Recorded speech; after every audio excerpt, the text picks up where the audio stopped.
All right. What's up, guys? Name's Lucid the Prophet here, and today we're going to be talking about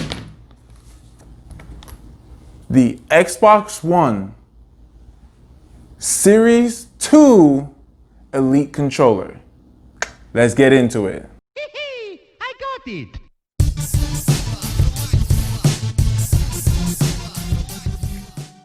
So, first thing I want to talk about is the design. So it has a good design in my opinion. It has really nice grips on the side here for handling when you're playing these games. I do like these gunmetal accents of the top part with the bumpers and triggers, and the gunmetal accents inside the controller sticks. Now, let's talk about the accessories. Let's talk about what comes with the controller, okay? Real quick, we're gonna run through it. It comes with the case. Now, it's nice that the case comes with a little pouch here to put like the cable that also comes with it, which is USB Type-C. Everything is USB Type-C with this controller, which is stupendous, okay? We need more of that. Now, inside on the carrying case, there's a little port here. You feed the cable in and it goes into the dock, which has charging pins on it that go to the back of the controller here, all right?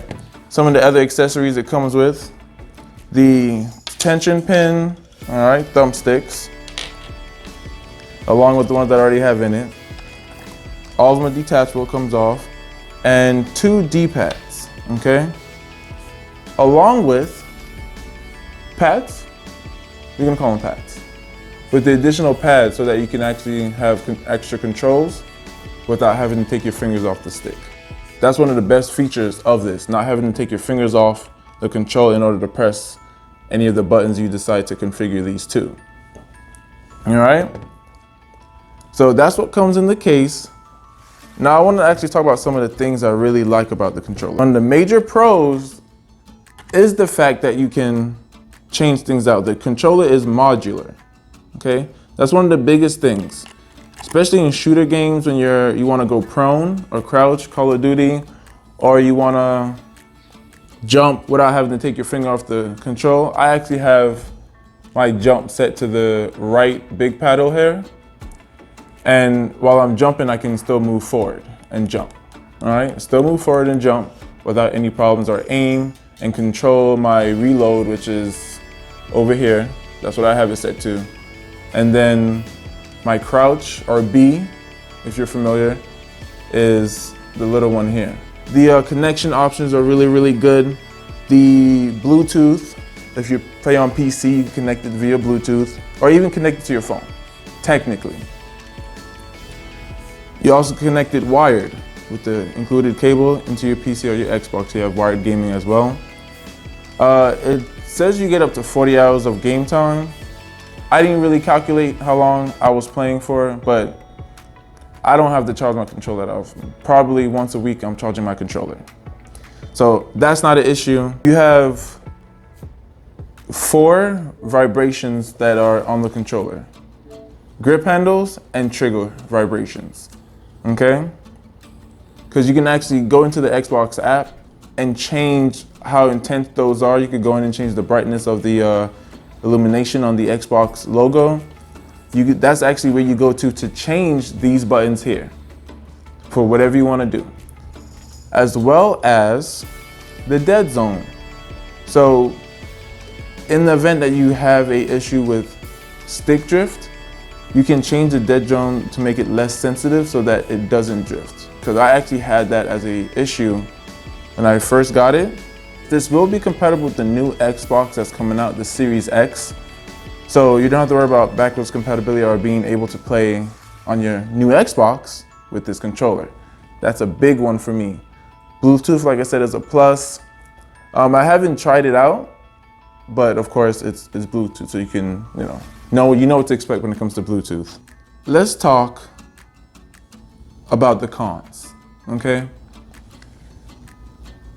There's only a few cons. Honestly, in my opinion, I feel like these are issues that they're gonna handle. The more pressing issues is that I'm hearing issues where There's a double input for the bumpers. So when you press it once, it'll input it twice. That's a big issue. A lot of people have had to do a warranty exchange and things like that for that issue itself. The other one is the stick drift, the one that I told you about that I had personally. Depending on how bad the stick drift is, like I said, I changed the settings in the dead zone and that resolved that drift issue for me. I'm guessing for others, it wasn't that simple. The other thing I don't like is that the battery is not removable. If you want to have 2 battery packs or whatever and be able to hot swap it on the fly without having to plug it in, you're not able to do that. You just gotta make sure you're ready every time, all the time, with it being charged. The price. It is $180 MSRP, $179.99. I don't know how you feel about that price, because it definitely was more when it first came out. You can get it used, probably like $150 refurbished from Amazon, but right now it's kind of hard to find on Amazon, especially for a reasonable price because of the whole thing that's going on in the world right now. I don't think we're allowed to say it on here, but you know what I'm talking about if you're living in this 2020 time period.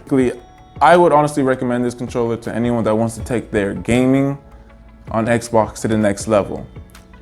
It's reliable, in my opinion. It's a good controller. I know about the scuffs and those other types of controllers, and you're paying like $200 for those. So for $180 or even $150, like I said, if you get it refurbished, this is a fair price for a great controller. I think it's great. Leave a comment, let me know if you've gotten it or if you have it and what you think about it. Like, subscribe. I'm your boy Lucy. Peace. I've been making moves in silence, getting better with the timing. I rap for my change at the mileage. Never skated through life, man, I've always been grinding and grinding and grinding and grinding. Like I'm part of the grips, I got plenty of hits, but I'd rather keep rhyming. Making the music that's timeless, I'ma keep climbing.